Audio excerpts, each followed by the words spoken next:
Bueno, uno de los temas para mí fundamentales en el ámbito intelectual, aquellos que nos dedicamos a la investigación, a la escritura y al trabajo, digamos, de producción académica, eh, sea el ámbito en el que nos encontremos, ¿no? Porque podría ser en el ámbito de la literatura, de la filosofía estrictamente, de la filosofía más práctica, de la filosofía política, inclusive en el ámbito también de la lingüística. Me parece que uno de los aportes que nos deja el texto que nosotros estamos trabajando del doctor Comar es que sin una formación oral, y no digo formación oral ética hacia afuera de nosotros, sino más bien con una formación oral que esté vinculada a nuestra formación intelectual, ¿sí? Lo que hace el doctor Comar es conectar cómo la adquisición de virtudes morales nos ayudan, perfeccionan la adquisición de hábitos intelectuales. Parecieran que no están desconectados, pero no en tanto el obrar hacia afuera o la conducta externa dentro de un marco comunitario o social, sino más bien la adquisición personal de determinados hábitos que están vinculados más a la vida moral, eh, alimentan y ayudan a que nuestra mente esté más lúcida y esté más clara a la hora de investigar y producir. El texto yo lo tienen en el aula, ¿sí? En el caso de ustedes que están dentro del aula ya lo tienen preparado, lo subí como una nueva unidad, y en el caso de los chicos que no están en el aula se los mandé por mail, ¿no? En el caso de Jeremías.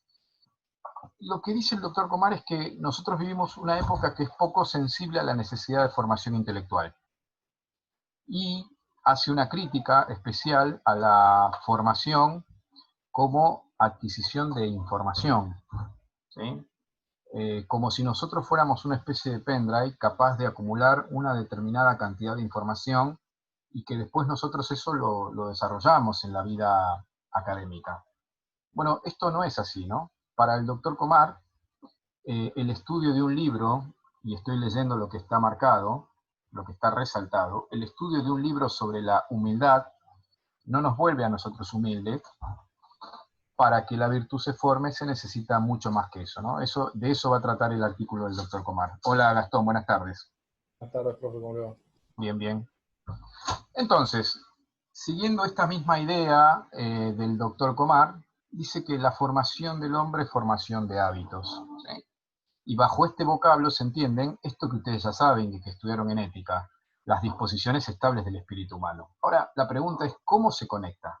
¿Cómo se conectan las virtudes morales en la formación personal y cómo contribuye a la formación de hábitos intelectuales? Porque en definitiva a nosotros nos estamos ocupando de, sin llegar a la idea de la contemplación aristotélica, estamos metidos en un tema especulativo de formación intelectual, más que de formación moral. Pero paradójicamente, Comar diría, si nosotros no adquirimos determinados hábitos, probablemente nos perdamos en los vicios propios o en la tentación efectista y de la moda propia del mundo intelectual, que también, siendo hijos de una época bastante liviana, recordando esto que dice Enrique Rojas, ¿no? El hombre light, nosotros como estudiantes a veces queremos todo digerido y no nos tomamos el trabajo de ir a las fuentes. Para ir a las fuentes y no entender que esto es simplemente una mirada superficial de las cosas, el trabajo intelectual requiere otro aspecto que es más profundo todavía. Bueno, allí define la adquisición de los hábitos, ¿no? Él dice que, digamos, antiguamente, inclusive hoy también el bachillerato en algunos lugares, como en Italia o en Alemania, se llamaba examen de madurez, es decir, la persona que terminaba el bachillerato era la persona que había pasado la etapa de la madurez, estaba preparado para la madurez propia de la vida, digamos, ¿no? Cito el texto que está resaltado: se podría hablar así de las virtudes morales realizadas fuera de la vía maestra de la vida moral en una línea lateral dirigida y subordinadas a la perfección del intelecto. Acá está el punto, digamos, ¿no? De qué manera lateralmente la vida moral, ¿sí? La vida moral, eh, dirigidas y subordinadas a la perfección del intelecto. Y ahora vamos a explicar por qué. Comar empieza hablando de la templanza. Esto es clave porque nos permite auxiliarnos frente a los vicios propios de nuestro recorrido intelectual. Dice Comar, tengamos cuidado porque así como nosotros no somos templados en nuestra vida, en este mundo lai que vivimos, la templanza es la justa ordenación de los placeres, ese orden interior o esta salud interior, también es llevada a la praxis en el mundo intelectual, en el mundo académico. Y de esto hay que prevenir, hay que tener cuidado. Esto lo escribió en el año 56, pero fíjense que el año 56, con el avance de la tecnología, con la información que anda por las redes, deambulando, y que uno simplemente apretando teclas puede recibir mucha información, corremos el riesgo de caer en el efectivismo barato, rápido, o de las modas que se encuentran en el ámbito intelectual. Dice, para recordar esto que ustedes ya saben, ¿no? La virtud es la justa medida en los placeres, la templanza, y por ende la salud intelectual. Los griegos lo llamaban sofrosine, es decir, salud mental. Ordenamiento interior, salud mental, justo ordenamiento de los placeres. No es una búsqueda desmedida del placer, pero tampoco, dice Comar, dicen los griegos en este orden sofrosine, que entendemos nosotros como la virtud clásica, no aquel apático que no disfruta, ¿no? Es necesario, por lo tanto, hablar de cierta templanza intelectual. Cito el texto. En una época que le toca conocer en gran escala, tan amplia el hedonismo, esto es la búsqueda desordenada de los placeres del intelecto, el intelectual moderno, y aquí estamos todos nosotros metidos, ustedes y los profesores y todos los que estamos viviendo este mundo en el que nos toca estar, el intelectual moderno anda a menudo detrás de las vivencias extraordinarias que suavicen su aburrimiento íntimo, típico de las mentes alejadas del severo pero salubre clima de la verdad. Antiguamente se decía repetitio est mater studiorum, la repetición es madre del estudio. Comar habla de rumiaciones, de volver a las fuentes, de dar vueltas sobre un concepto, de volver a mirarlo, de dejarlo y volverlo a mirar. Para llegar a ver claro y con precisión, ya no tiene muchos partidarios. No sé si a ustedes les pasó, pero en muchos ámbitos del ambiente universitario, los estudiantes que nos encontramos en una carrera también de la rapidez y de la inmediatez, queremos que la cosa esté resuelta. ¿Sí? Cito el texto. El universitario moderno pide comida liviana, premasticada, predigerida. Alguna vez teníamos que leer, no sé, la Ilíada, la Odisea o alguna tragedia griega, y como no teníamos tiempo, bueno, vamos a un manual o a un resumen que más o menos nos dé cuenta de qué se trata para poder rendir. Ahora, una cosa son los tiempos propios de la universidad para la presentación de las cosas, y otra cosa es cuando los temas de interés son realmente de mi interés y yo miro por arriba las cosas, ¿no? Sin tomarme el trabajo de ir a fondo. Premasticada y predigerida, presentada en forma dogmática y categórica para evitar casi del todo el temido trabajo de pensar. Se junta a esto la exigencia del cambio frecuente del panorama, la codicia de lo nuevo y de lo último que se introducen en la casa austera de las ciencias, la moda y la frivolidad. Fuerte acá, ¿eh? A mí me parece fuerte porque nos dice, ojo que a veces estamos buscando, dentro del ámbito también de la filosofía, esas cosas que den vuelta a nuestra cabeza. Esas cosas que tengo que ver algo que me despierte el interés porque la rutina propia de volver y mirar los conceptos no despierta en mí ningún tipo de motivación. Y Comar advierte y dice, tengamos cuidado, la templanza intelectual forma parte del mundo académico y es necesario adquirirlo porque si nosotros buscamos cuestiones que sean mágicas, revolucionarias, que despierten o den vuelta a mi mente para que yo pueda despertar un interés, podemos caer en un tiempo en donde nosotros entendemos de que todo tiene que ser liviano, premasticado y predigerido. A eso lo llama Comar la moda y la frivolidad. Voy a la parte resaltada, ¿no? Sin cierta templanza intelectual, es imposible evitar la tentación del efectismo y del éxito barato. La realidad que estudian las ciencias es como toda realidad, prosaica. La mente hedonista, que busca lo excitante y lo dramático, nunca podrá ofrecer visiones veraces de las cosas. El estudio del método poco ayudará a quien no se ha formado buenos hábitos, ¿no? La realidad es más prosaica, la realidad es más simple, la realidad es, como diría Descartes, clara y distinta, ¿no? Ahora, para llegar a la claridad y distinción, muchas veces tenemos que volver a los conceptos y por sobre todas las cosas llegar a las fuentes de donde surgen y de donde salen. Las nuevas interpretaciones, las nuevas modas o la interpretación de las interpretaciones o el comentario de los comentarios de las interpretaciones muchas veces nos dan una mirada por encima de la cosa. Comar dice, esto a veces intenta calmar un aburrimiento de fondo, ¿no? Si alguna vez ustedes estuvieron en este periodo, si en este periodo estuvieron por cuestiones de, de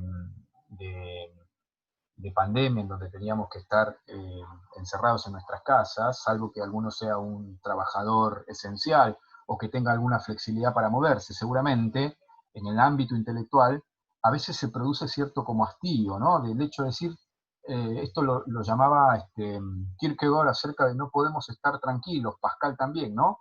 En silencio para poder mirar las cosas con mayor simpleza, ¿no? Uno puede caer con cierta desazón y de cierto contacto con el mundo real, que es verdad, con el mundo real, pero muchas veces el trabajo intelectual requiere rumiaciones, vuelta de tuerca a las cosas, volver a leerlo. Esto es como cuando uno vuelve a mirar una serie y encuentra cosas interesantes, ¿no? Que antes no las había percibido. Cito, por otra parte, no se debe entender la templanza en un sentido rigorista y puritano. La templanza no elimina los placeres, sino que los restituye a sus justos límites. Al temperante, que no busca el placer por el placer, las satisfacciones auténticas no le faltan. Un saber superficial nunca puede ofrecer aquellas profundas alegrías que experimenta el estudioso al llegar a la visión clara de los problemas. Porque claro, hago una nota al pie acá. El que puede ver claro, el que puede ver claro algo que por mucho tiempo estuvo rastreando e investigando, es como una luz que se despierta. Obviamente que probablemente no sea un gran descubrimiento, pero para aquel estudioso que ha seguido el ritmo de trabajo, la rutina, el sentarse horas, el poder comparar con otras nociones u otros conceptos y cuando llega a ver claro ese pequeño detalle, lo que sí recibe es una profunda satisfacción. Es decir, no es que la templanza intelectual a nosotros nos priva de las satisfacciones propias del intelecto.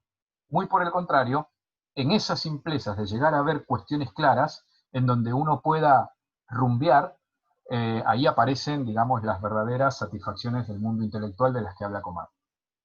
Qué cosa paradójica, ¿no? Porque en ese momento es cuando surge también la fuerza y la motivación para seguir o escribiendo o seguir investigando.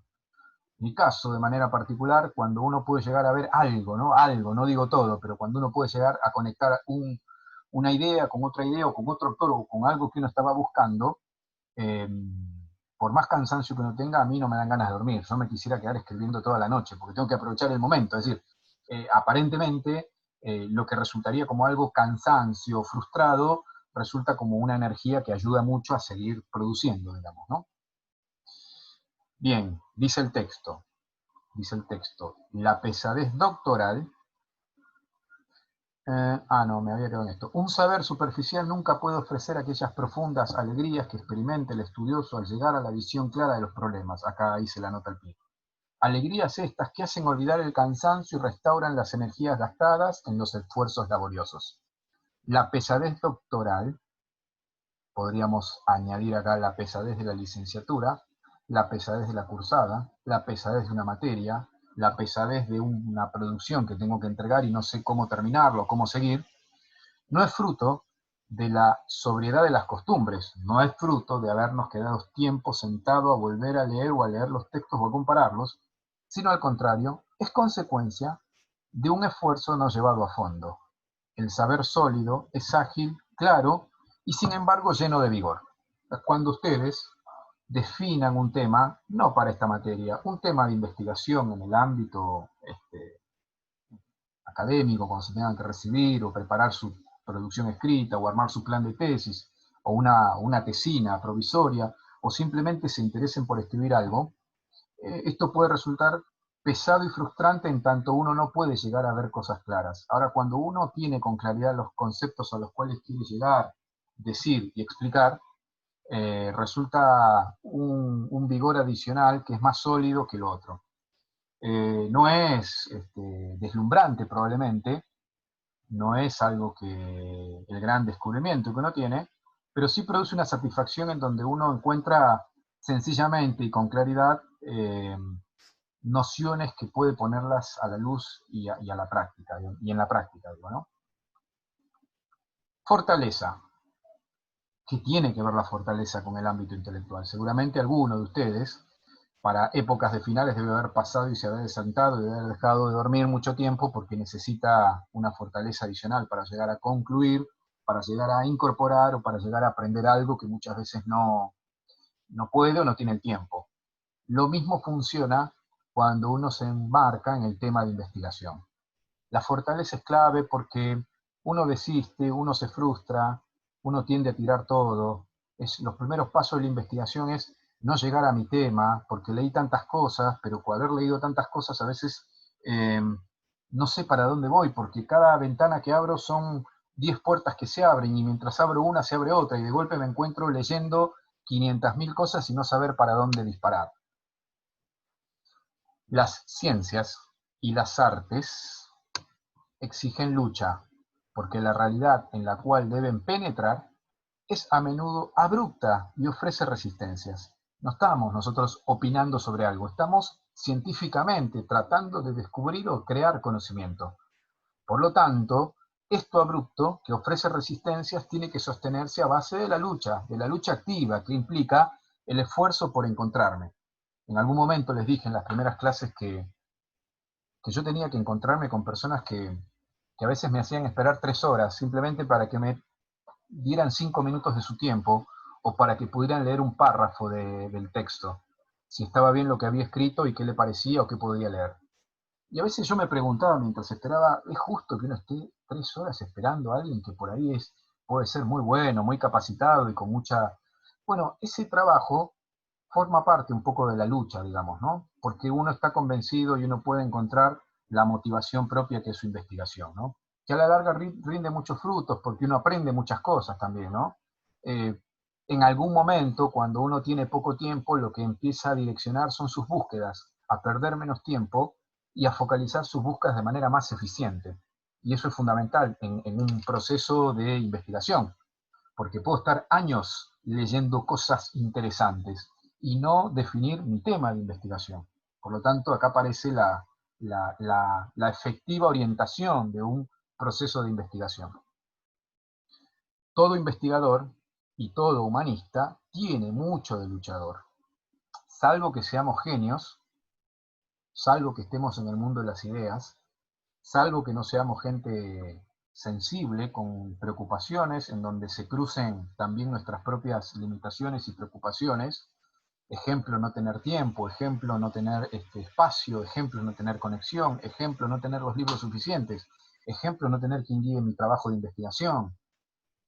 Salvo que seamos unos genios, que vivimos en el mundo de las ideas, o aquella visión en donde, no sé, Aristóteles dirá que el solitario es una bestia o es un semidios, salvo que seamos semidioses, difícilmente corra esto para aquellos, digamos, ¿no? Pero nosotros entendemos que el tiempo es la condición también que hace a la madurez también del pensamiento, porque el tiempo que uno va transitando, ese periodo de lucha, es tiempo de maduración mental. Las cosas fluyen con una mayor integridad, con haber visto con mayor claridad determinadas cosas.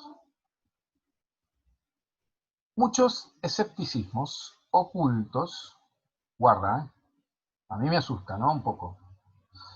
Muchos escepticismos ocultos se deben a la timidez intelectual y a la huida ante las adhesiones vigorosas que hubiera podido imponer el deber de la lucha. El escéptico no se atreve a salir de sí mismo manteniéndose en la cómoda inmanencia.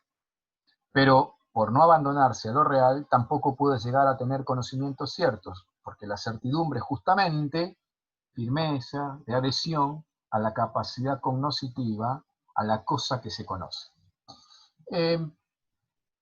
Hay gente que hasta podría inclusive preparar sus trabajos de tesis. Hay mucha gente que produce conocimiento de manera mercantil. Esto también pasa, pero no creo que sea nuestro caso, porque en definitiva estamos en esto por una cuestión de vocación y porque realmente esto, por más dificultoso que tenga alrededor, mucho más en un año muy particular, reúne satisfacciones profundas, porque son conocimientos que uno va adquiriendo y ayudan mucho a la definición y a la maduración también de la vocación. Si uno me dijera, profesor, tengo dudas, hice el curso de ingreso y la verdad me parece que esto no es lo mío, eh, bueno, uno podría pensar, inclusive ahora uno lo podría pensar, ¿no?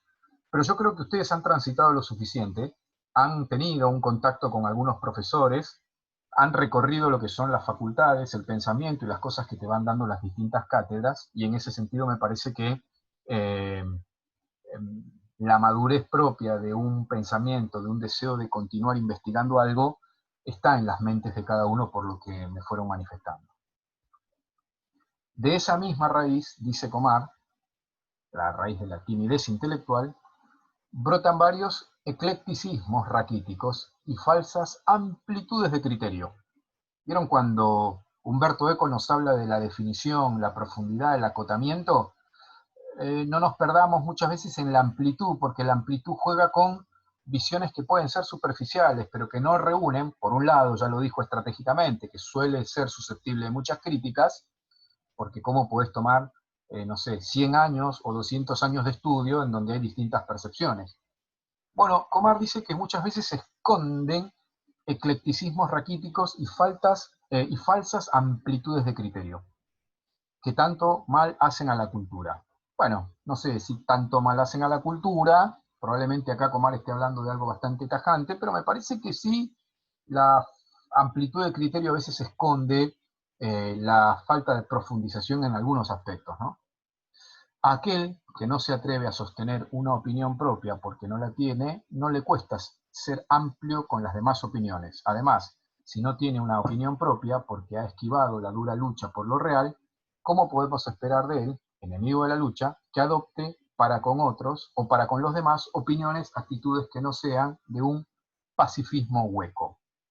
Es fuerte porque pacifismo hueco da la sensación que es un escéptico que va deambulando por distintas doctrinas, que es amplio en la recepción y también es amplio para poder criticar o para poder sostener algún tipo de crítica, ¿no? Yo no sé, por ahí esto está sujeto a discusión, a debate, no sé si ustedes tienen una opinión al respecto, pero también me gustaría intercambiar en esto para que no sea un monólogo. ¿Qué les parece? ¿O a qué apunta o a qué apuntará Comar esto que lo escribió en el año 56? A mí lo que me pasó, profe, es que me ayudó mucho una vez que usted hace unos años atrás, en la primer año, me dijo que, bueno, nos comentó a toda la clase, ¿no? Sí, Esto de ir a los finales y no saber si uno sabía, si no sabía, si sabía, y no sabía que se iba a su casa, que usted contó que se volvió a su casa una vez, ¿no? Antes sí, de sí, venir sí, sí, sí, sí, es verdad. y sí, sí, y que, bueno, me ayudó mucho. Y bueno, me presento igual, y usted se presentaba igual. Y, bueno, y me ayudó mucho porque me he presentado a unos exámenes así también, ¿no? Y no, yo me presento. Y me fue bien al final del día, ¿no? Yo Bien, como anécdota de lo que tú cuentas, que lo tomamos como válido. A mí me parece muy válido lo que te está contando, ¿no? muy bien, muy bien. Sí, yo acá en este punto del que comenta Gastón, es verdad que eh, los tiempos de la facultad son, son tiempos que, lo voy a decir en estas palabras, son tiránicos, porque la facultad te va a permitir cursar en 4 años, te va a entregar, o en 4 o en 5 años te puede entregar una titulación, digamos, ¿no? Ahora, la universidad intenta darte una visión de conjunto sobre los distintos saberes dentro del marco de la filosofía. Lo que yo creo que eso no quita muchas veces que uno tenga por una cuestión de tiempos acotados, rendir la materia con las cosas que uno tiene a mano, porque además hay que pensar que mucha gente trabaja y no tiene el mismo tiempo de estudio. Ahora, esto es una cosa, digamos, ¿no? Esta es la cosa como la titulación de grado más básica que vamos a recibir nosotros, ¿no?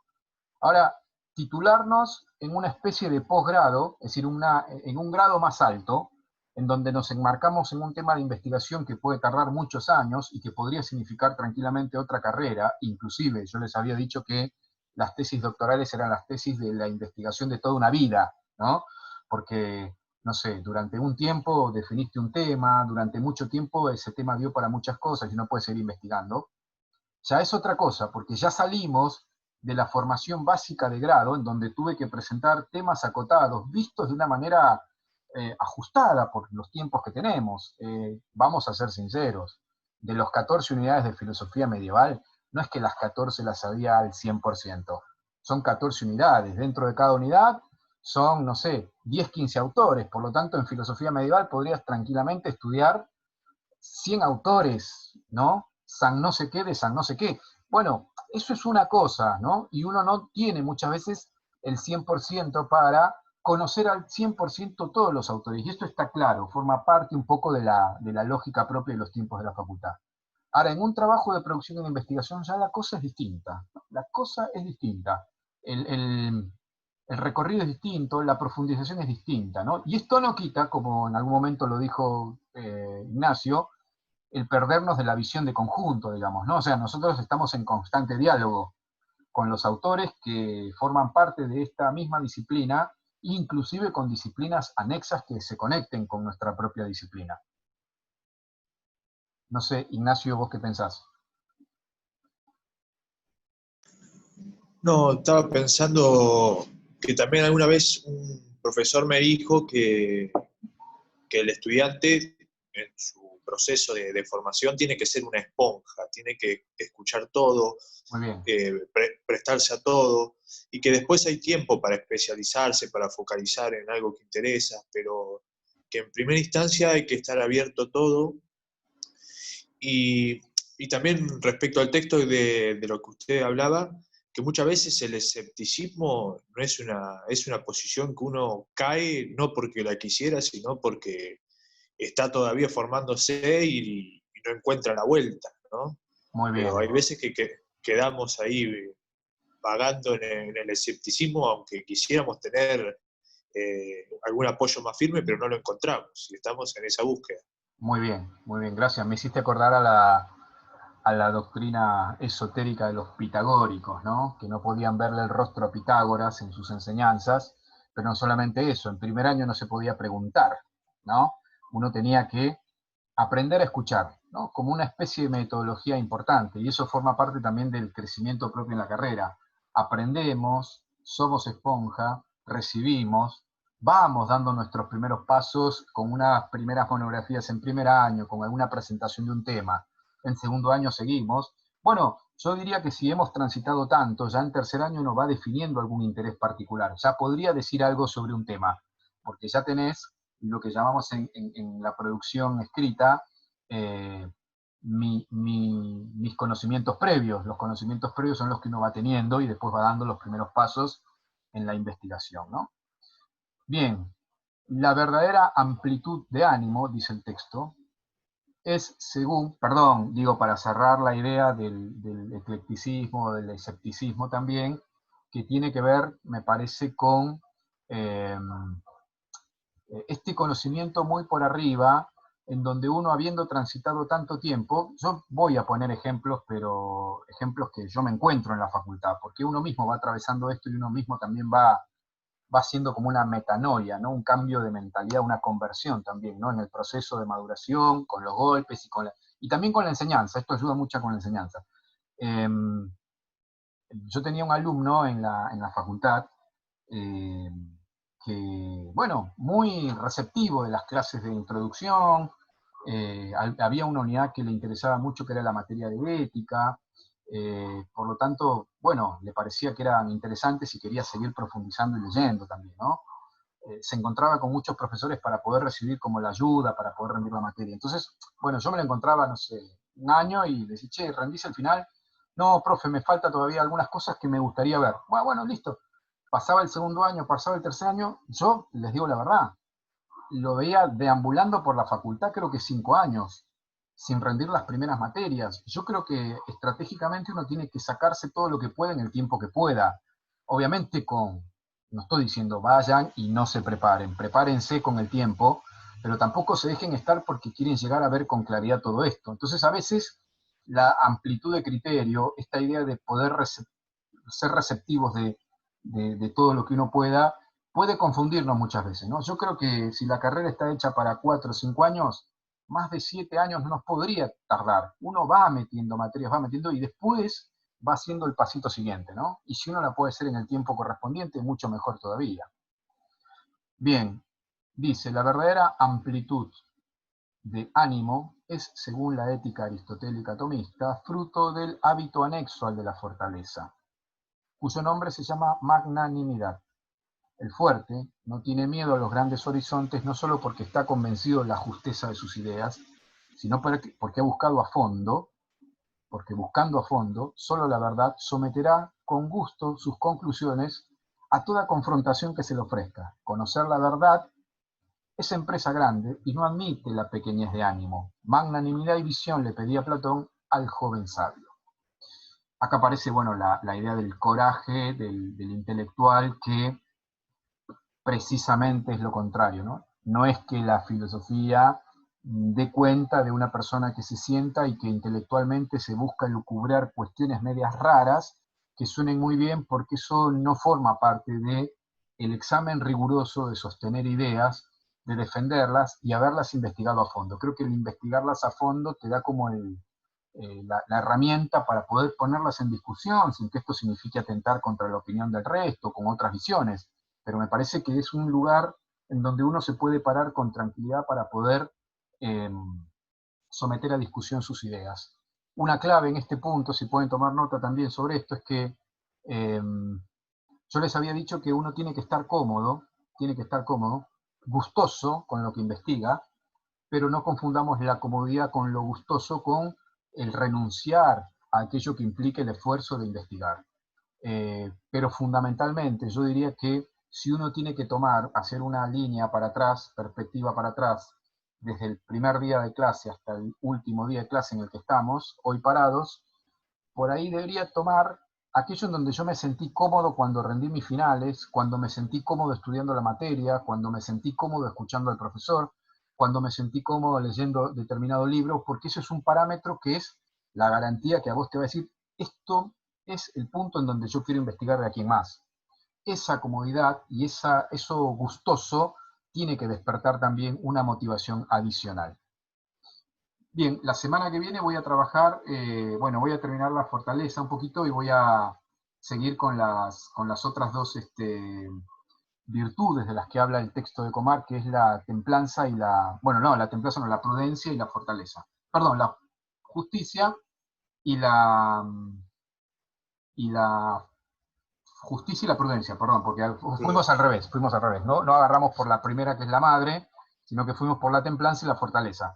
Porque son, paradójicamente, ¿no? Son las que uno suele desfallecer rápidamente. Porque uno pierde el gusto. Y si no está templado, y si uno no está temperante, al perder el gusto, perdés las ganas. Y perder las ganas implicaría no seguir investigando. Y después porque la fortaleza, que implica la resistencia y el ataque, como ustedes lo saben, resistencia en el sostenerse con el tiempo, que en determinado momento vamos a llegar a ver claro si uno sigue los lineamientos. Tomarse el tiempo para uno mismo, ¿no? Uno a veces quiere abarcar todo de golpe y te agarra como una sensación de, no sé si a ustedes les pasó, de angustia, de querer ya resolverlo todo, de que en un tiempo muy corto uno va a lograr determinado, y esto implica un camino, un proceso que es pausado. Y en el ataque, que todo lo que tenga que ver en adelante, tengo que sobreponerlo y tengo que pasarlo por arriba. Si esto implica perder horas de sueño, bueno, atacaré eso que forma parte de una debilidad, o si esto implica buscar a alguien para que me pueda brindar, bueno, hacer el esfuerzo por hacerlo, porque eso acompaña de manera también animosa, digamos, ¿no? El trabajo que uno va haciendo. Bien, no sé si tienen alguna consulta con respecto. El texto está en el aula, ya está disponible para ustedes. Yo diría, léanlo con tranquilidad el fin de semana, hagan algún tipo de anotación como para poder ponerla a la luz en la clase siguiente, ¿sí? Y también que sea como el motivo o la guía que acompañe mis propias tesis, o sea, mis propias convicciones. Porque cuando el texto acompaña, me acuerdo yo en introducción, no sé si a ustedes, no sé, porque en algún momento lo estuve haciendo con unas camadas, pero por cuestiones de cambios de planificación a veces no tomaba, pero en algunos casos hay un capítulo del Amor a la Sabiduría de Gilson que habla del vademecum del filósofo realista, digamos, ¿no? Bueno, para mí el texto este de Comar, ¿no? Sobre virtud intelectual, virtud moral, y el vademecum del filósofo realista, pero no lo digo realista de manera dogmática. Primero lo digo por dos motivos, porque yo me formé en la filosofía realista, y cuando yo adherí a la filosofía realista, me parecía que la síntesis, razón y fe, me daban un vuelo completamente distinto. Por eso me parece que ese realismo, el realismo aristotélico tomista, eh, es la parte más, la pata más fuerte de mi formación. Pero siendo la pata más fuerte de mi formación es la comodidad que a mí me permite gustosamente trabajar. Cuando yo salgo desde ese lugar, siento como la incomodidad de buscar justificaciones lógicas, ¿no? De andamiajes lógicos, y esto forma parte ya de cierto idealismo, porque cuando no hay realismo de base, lo que tenés es idealismo, y ahí necesitas conectar lógicamente argumentaciones para llegar a las conclusiones. El realismo me da a mí como la garantía de que por encima de toda elucubración, de toda argumentación y de todo trabajo discursivo, la realidad está por encima de todo, ¿no? Esta realidad que no solamente es inmediata, sino que permite, aún con las limitaciones de nuestro propio pensamiento y sentido, comprenderlo, llegar hasta el fondo último de la cuestión, decirnos algo de la esencia del mundo y de las cosas. Y en ese sentido a mí me permite estar más cómodo y gustoso, ¿no? Lo aprendí, me pareció que era parte de la formación que yo tenía, y si hay algo en donde yo podría, uno humildemente enfocarse, sería por esa línea de trabajo, eh, a la luz, por supuesto, de los nuevos avances y las nuevas interpretaciones que se van dando, ¿no? En ese sentido, digo, el recorrido que ustedes hacen, la comodidad que ustedes tienen, lo que implica el gusto, porque la templanza no aniquila lo sensible, sino que al contrario, el gusto y la tranquilidad de trabajar con un tema ayuda mucho a que uno pueda definir también sus propios intereses temáticos, ¿no? Como consejo también, ¿no? Para tenerlo en cuenta. Bien, no sé si tienen alguna consulta adicional. No, no, muy bien, gracias. Bueno, ahí mandó Jeremías, que estuvo complicado con el trabajo. Marianela no pudo llegar tampoco, así que como estamos grabando, sí, gracias a Dios, por otra vez me olvidé, me parece. Bueno, estamos grabando la clase, vamos a procesarla y vamos a subirla al aula y se la voy a mandar linkear a Jeremías. Vayamos pensando, yo no sé si ustedes tienen la idea de rendir el final en diciembre, lo vamos a seguir charlando durante estos días, porque tenemos un tiempito como para ir hablándolo cuando estén todos los compañeros. Pero supónganse, ¿no?, que ustedes tienen una inquietud por desarrollar el tema de, no sé, el nihilismo en Nietzsche, por ejemplo, en tal y tal obra, por ejemplo, ¿no?, por decir algo. Y ustedes no tienen pensado rendir el final ahora en diciembre porque, bueno, porque tienen otras cuestiones para estudiar o porque quieren hacer las lecturas correspondientes. Si ustedes hacen esa presentación que habíamos visto, este pequeño mini ensayo muy chiquitito, que tenga por lo menos unas cuantas citas para ver si ustedes están citando bien, y tienen la intención de presentarlo, por ejemplo, en marzo del año que viene, o en febrero, la posibilidad de que pueda mandar el adjunto siempre está abierta a la fecha de presentación del final. Ténganlo en cuenta, no es que me lo tienen que mandar ahora para aprobar la cursada, sino que en la medida en que ustedes se presenten, en la fecha que se presenten, lo pueden seguir trabajando. Previo al final me lo pueden mandar por mail, y seguramente en el final me contarán un poco qué es lo que hicieron. Básicamente esa va a ser la idea, porque la idea es que ustedes, básicamente, el objetivo es que ustedes puedan enfocarse ya en este transcurso de la carrera en alguna temática de interés, muy chiquitita, ¿sí? Seguramente la rigurosidad de un plan de tesis lo tendrán que hacer el año que viene, cursando, por supuesto, ¿no?, con otro profesor. Bueno, chicos, muy buena semana para todos. Que anden Bueno, muy bien, gracias. saludos y nos vemos la clase que viene, jueves que viene. Muchas gracias, hasta luego. Saludos, Gracias, hasta luego.